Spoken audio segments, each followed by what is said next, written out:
Le focus, pays, recherche, main-d'œuvre. Jamais le Canada n'avait autant eu besoin de travailleurs, mais aussi de citoyens. Le pays veut tripler sa population d'ici la fin du siècle. Nous sommes partis dans cet Eldorado de l'embauche qui compte séduire l'Hexagone. Reportage François Riouet. À Saint-Georges, à 1 heure de voiture de Québec, Mélanie Poulain est chargée d'une mission devenue un défi au Canada. Attirer des chercheurs d'emploi dans les entreprises de sa région. Ça va bien? Oui, ça va bien, toi? Oui. Je suis contente de te rencontrer aujourd'hui. Oui, moi aussi. On va aller discuter. Puis, Rendez-vous aujourd'hui dans une entreprise de solutions informatiques de gestion. Ici, la responsable des ressources humaines, Karine Poulain, doit trouver 8 à 10 analystes programmeurs par an. C'est quoi les initiatives que vous avez mises en place pour encourager les gens justement à venir travailler chez vous? je dirais que le fait qu'on soit partout sur les médias, ça l'a aidé. Mais encore, même à ça, c'est pas encore assez. On en voudrait encore vraiment plus. Puis je suis consciente que c'est encore pire, là. C'est ainsi, là, la pénurie de main-d'œuvre. Je dirais que s'il y en aurait 5 demain matin qui cogneraient à ma porte, je les engagerais les 5. J'en ai pas, j'en ai 0 en ce moment. Pour trouver de la main-d'œuvre, Karine Poulain s'est rendue elle-même en France pour recruter. Melchior Tétu est arrivé de Normandie en septembre. Le cadre, que ça soit au travail ou même à l'extérieur du travail, c'est différent et c'est un choix personnel qu'on a fait pour venir au Canada et on ne le regrette pas du tout. Et on encourage même, on essaie d'encourager des collègues qui sont restés en France de tenter un peu l'aventure. Avec 70 employés et une croissance à 2 chiffres, CDID n'est qu'un exemple parmi de nombreux autres dans le pays. Maintenant, le taux de chômage ici en Beauce est rendu à 2,4 %. Donc, on peut parler du plein emploi. On a donc la mission d'aller faire la promotion de la qualité de vie en dehors de notre région.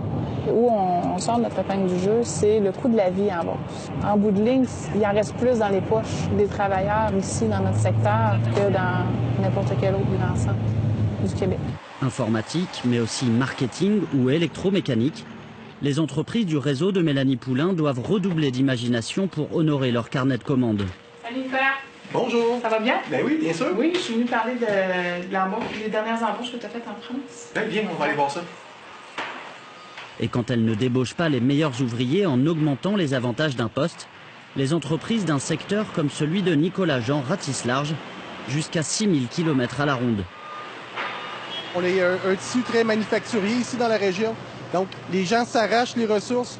On essaie d'être différents, on essaie d'être les meilleurs comme employeurs. On se démarque quand même très bien ici. On a déjà gagné des prix nationaux comme meilleur employeur, mais ça suffit pas. Le taux de chômage est extrêmement bas, donc il faut innover, il faut sortir des sentiers battus. Actuellement, on fait une mission de recrutement en Colombie. On s'entend, c'est très loin ici du Québec. Le climat est différent, la culture est différente et la langue est différente. Mais on est rendu à trouver des solutions originales comme celle-là pour réussir à s'en sortir. Dans cette course à la main-d'œuvre, certaines localités s'en sortent mieux que d'autres.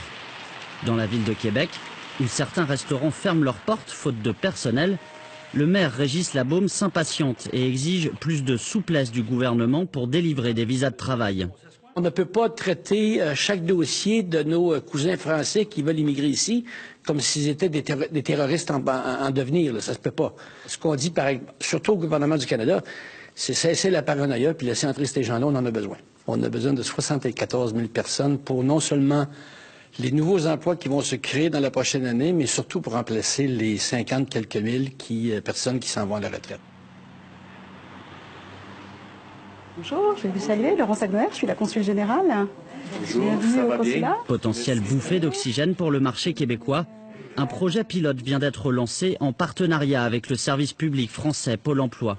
Depuis le 15 novembre, il y a une mise en ligne en continu sur le site de Pôle emploi international des offres d'emploi. Et puis sur les offres en ligne, alors par exemple, vous voyez la première que je vois, cuisinier, cuisinière dans un bistrot qui est connu de la ville de Québec.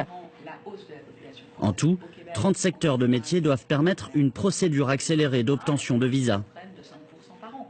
L'idée, c'est de pouvoir avoir une liste de 30 emplois qui sont des emplois en demande ici, qui sont des emplois où il n'y a pas de tension en France. Un certain nombre de secteurs, notamment le numérique, a été exclu pour éviter d'avoir une attraction de personnes dont nous aurions besoin en France. Donc là, on est sur une situation gagnant-gagnant pour la France et pour le Québec. Donc sur ces emplois-là, qui sont aussi des emplois qui figurent dans la liste des emplois qu'Immigration Canada favorise. En 10 ans, le nombre de Français installés à Québec a plus que doublé selon le consulat. Juliane Virol a sauté le pas avec son fiancé cette année. Envie de nouveau, changer de vie, recommencer pas mal de choses à zéro. Et puis, j'ai vraiment envie d'avoir des enfants. Et je pense que je leur offrirai un meilleur avenir ici qu'en France actuellement. Le Canada accueillera 1 million d'immigrants d'ici 2020, dont une grande moitié de travailleurs qualifiés. Et nous sommes en compagnie de Louise Van Winkel. Bonjour, merci d'être avec nous. Vous êtes responsable de la promotion francophone au Bureau d'immigration, réfugiés et citoyenneté Canada à l'ambassade du Canada à Paris.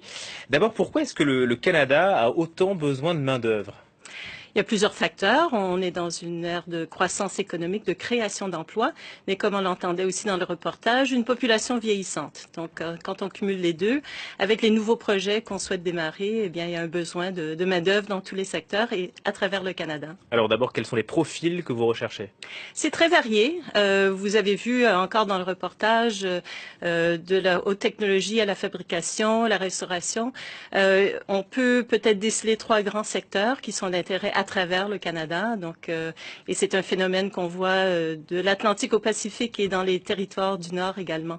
Le secteur de la haute technologie, bien sûr, qui est en demande un intérêt partout au monde, que ce soit dans les technologies de l'information directement ou dans l'énergie verte, par exemple, et d'autres secteurs émergents.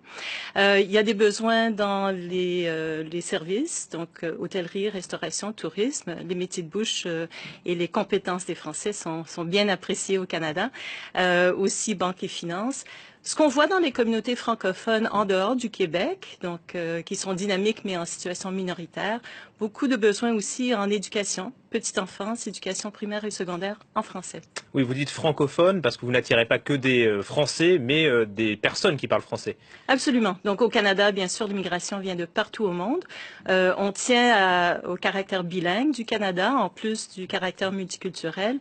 Et donc, il y a des programmes mis en place pour faciliter la venue des francophones. Alors, vous attirez tous ces travailleurs et ces citoyens potentiels au Canada pour peupler les zones rurales du Canada ou aussi les grands centres urbains?